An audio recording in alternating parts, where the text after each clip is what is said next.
here's the first official video. I didn't really have a plan going into this week. I had a couple of things in mind, but nothing I would call a plan.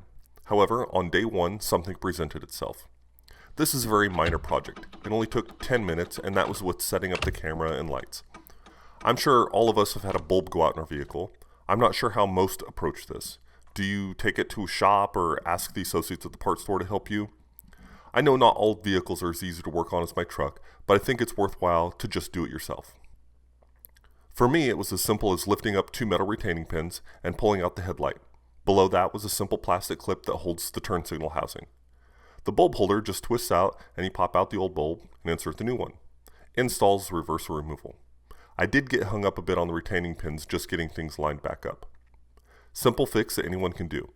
I'm sure some vehicles might have a bolt or retaining mechanism that is a bit more work, but this requires zero tools. Headlights are just as easy nowadays, unless you have some fancy computerized, motorized, HID, LED, make everyone go blind lights. I would wager that if you can buy the parts on the shelf at the big box parts store, you can probably replace it yourself.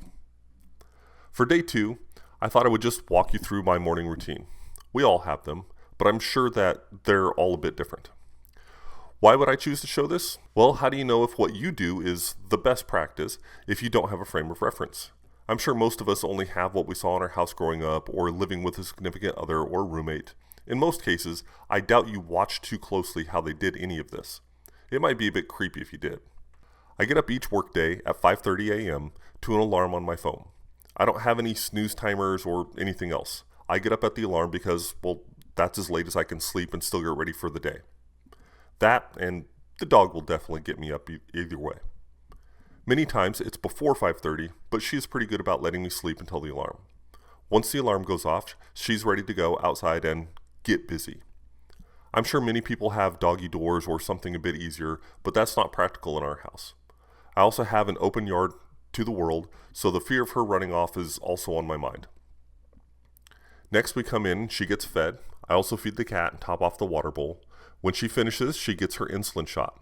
Yes, she really is that sweet. I feel terrible every time I have to stab her with a needle, but she allows it without complaint. When the weather is cooler, we come back in, and I'll lay in bed a bit, checking my socials or just adjusting to the world. Then I use the restroom, take a shower, and get dressed. Once I'm dressed, the pup usually wants to snuggle a bit and get her morning lovings. This is a great way to start the day, and highly recommended.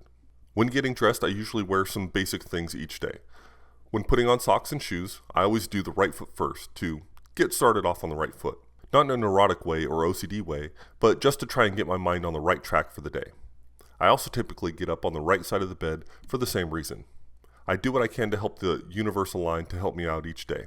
After getting dressed, I come out and prep for school. I pack a lunch, sometimes it's leftover.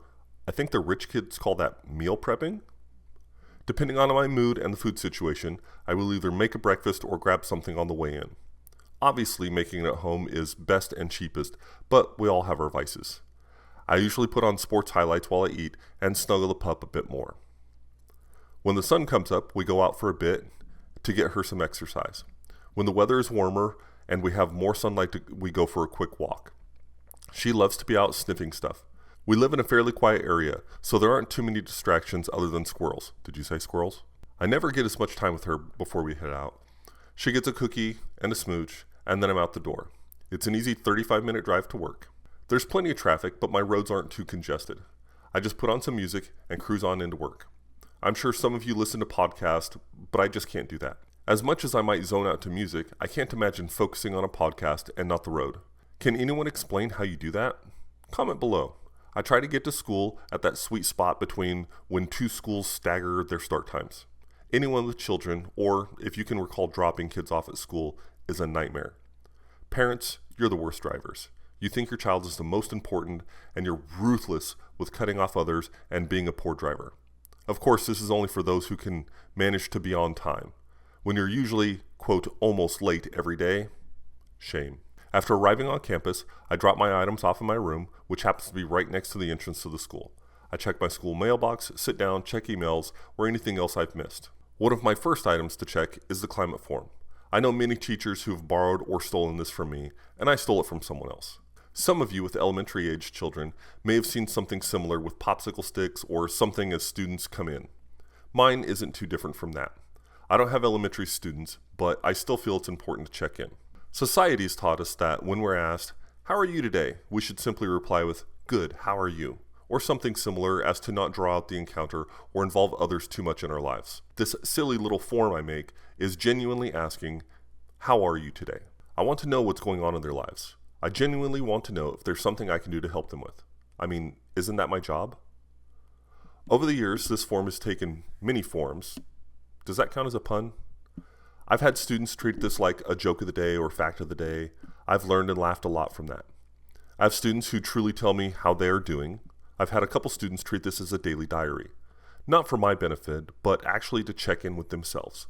I have students ask real-life questions like how to ask someone on a date, study for their driver's test, ask their parents to get a dog or something similar. These questions always get put to the group, anonymously of course, to get feedback from their peers.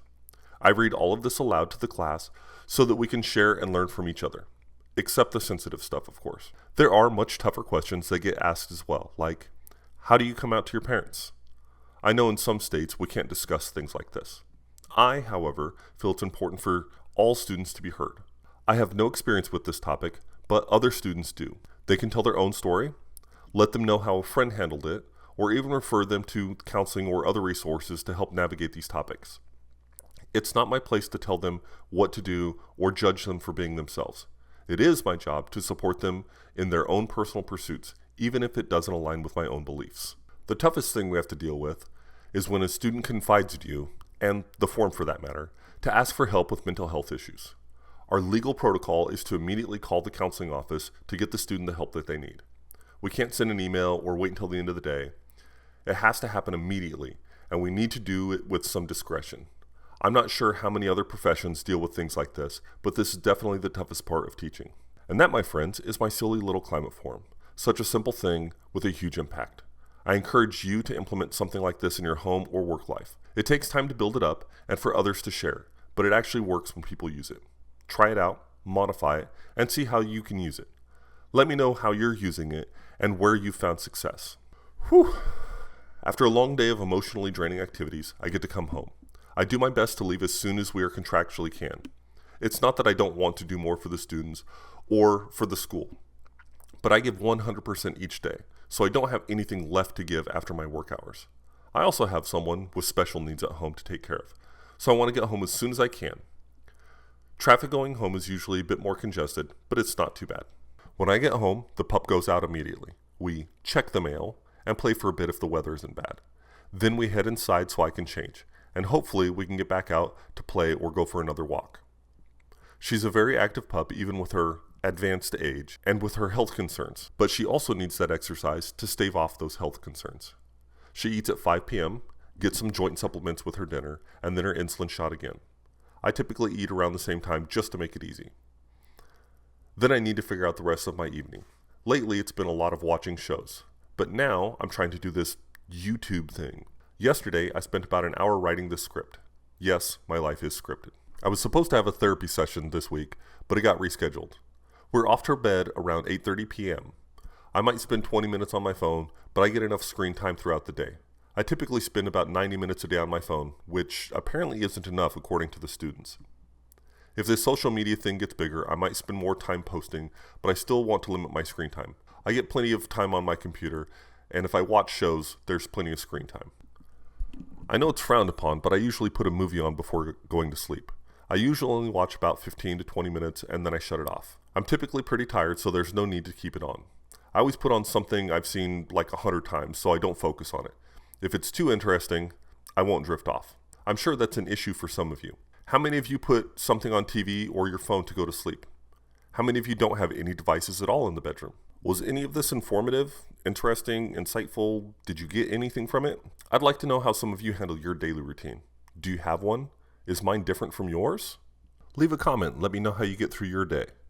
How do you finish your day? Do you even think about these kinds of things? I do.